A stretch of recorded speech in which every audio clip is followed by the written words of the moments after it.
हाल के वर्षों में भारत में लिथियम के कई स्रोतों का पता चला, जिनमें जम्मू कश्मीर में 5.9 मिलियन टन रिजर्व होने की बात कही जा रही है। पर क्या इसका निष्कर्षण इतना आसान है?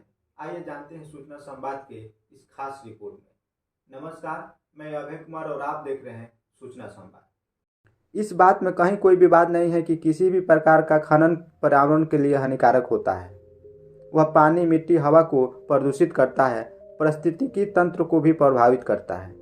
लेकिन कोयला या दूसरे जीवाश्म ईंधनों की खनन की तुलना में लिथियम के खनन को इसलिए फायदेमंद बताया जाता है क्योंकि यह नवीकरणीय ऊर्जा की श्रेणी में आता है। यानी एक बार अगर लिथियम को निकालकर बैटरी बना लिया गया तो उसे बार बार चार्ज कर इस्तेमाल किया जा सकता है। जबकि इस तथ्य का जिक्र करते हुए याद रखना जरूरी है कि बैटरी को चार्ज करने के लिए बिजली की जरूरत पड़ती है और बिजली को बनाने के लिए कई तरह के संसाधन लगते हैं। और दूसरी बात, लिथियम बैटरी को रिसाइकल करने में इस पर बैठने वाला 5 गुना खर्च भी काफ़ी मायने रखते हैं। लिथियम, जिसे कि आजकल व्हाइट गोल्ड के रूप में जाना जाता है, यह लिथियम आयन बैटरी का प्रमुख स्रोत है। पर ली आयन बैटरी में ग्रेफाइट, निकल और कोबाल्ट भी होते हैं, जिनमें से सभी में लंबी निष्कर्षण प्रक्रिया होती है। ली आयन बैटरी का उपयोग विभिन्न प्रकार के उत्पादों में किया जाता है, जैसे कि स्मार्टफोन्स, इलेक्ट्रॉनिक्स से लेकर ईवी तक में, और हाल ही में बिजली कटौती का सामना करने वाले क्षेत्रों के लिए पावर बैकअप बैटरी के रूप में भी इस्तेमाल किया जाता है। लिथियम मुख्य रूप से नमक की नमकीन और कठोर चट्टानों से प्राप्त होता है, जिसका दक्षिण अमेरिका और ऑस्ट्रेलिया में सबसे बड़ा भंडार है, पर जिसे हम नवीकरणीय ऊर्जा मानते हैं। लेकिन क्या यह वास्तव में स्वच्छ समाधान है? बड़े पैमाने पर लिथियम खनन वाले क्षेत्रों में रात के आसमान को जगमगाते हुए देखा गया है। यह स्टार डस्ट जैसे कण ग्रेफाइट है, जो लिथियम आयन यानी ली आयन बैटरी का एक घटक है। धूल के साथ जो खेतों पर बैठ जाता है और उनकी नदियों में प्रवेश कर जाता है। चीन रूस सीमा पर ग्रेफाइट धूल से ढके फसल के खेतों के विभिन्न उदाहरण हैं, जिसमें किसानों को अपने खेतों की खेती बंद करने के लिए मजबूर किया गया है।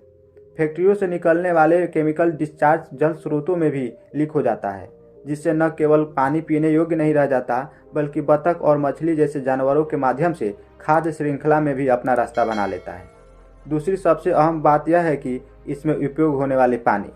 फ्रेंड्स ऑफ द अर्थ की एक रिपोर्ट के अनुसार 1 टन लिथियम के उत्पादन के लिए लगभग 2.2 मिलियन लीटर पानी की आवश्यकता होती है। दुनिया के जिस देश चिली में लिथियम का सबसे बड़ा भंडार है, वहाँ लिथियम खनन की वजह से पानी के लिए संघर्ष शुरू हो चुका है। NRDC natural resource defence council की एक रिपोर्ट के मुताबिक चिली में लिथियम खनन की वजह से कई मूल निवासी समुदायों को विस्थापित होना पड़ गया है। NRDC ने खनन से प्रभावित कई लोगों के बयानों को भी छापा है। स्थानीय निवासी रिवेरा कहती है, हमारे पास पहले एक नदी हुआ करती थी जो अब नहीं है। पानी की एक बूंद भी नहीं है, और न केवल यह कुपियापो में है, बल्कि पूरे चिली में ऐसी नदी और झील है जो गायब हो गई है।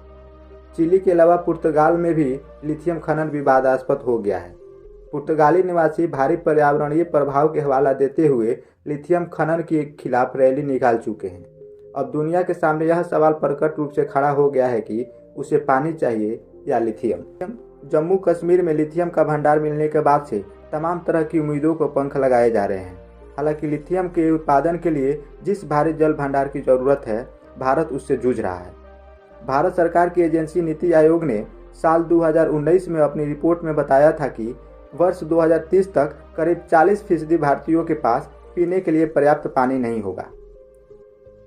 दूसरी बात, जम्मू कश्मीर हिमालय की गोद में बसा है, जो कि पहले से ही अपने पारिस्थितिकी तंत्र के बिगड़ने का दंश झेल रहा है। ऊपर से यह भूकंप प्रभावित क्षेत्र में आता है। यहाँ पर इतने बड़े पैमाने पर खनन से पारिस्थितिकी तंत्र का और विनाश संभव है, जिसके बारे में हमें सोचने की आवश्यकता है। आज की वीडियो कैसी लगी कमेंट बॉक्स में जरूर बताएं। आपका सुझाव मेरे लिए अनमोल है। अगर मेरे चैनल से नहीं जुड़े हैं, चैनल को सब्सक्राइब करें, चैनल से जुड़े। धन्यवाद।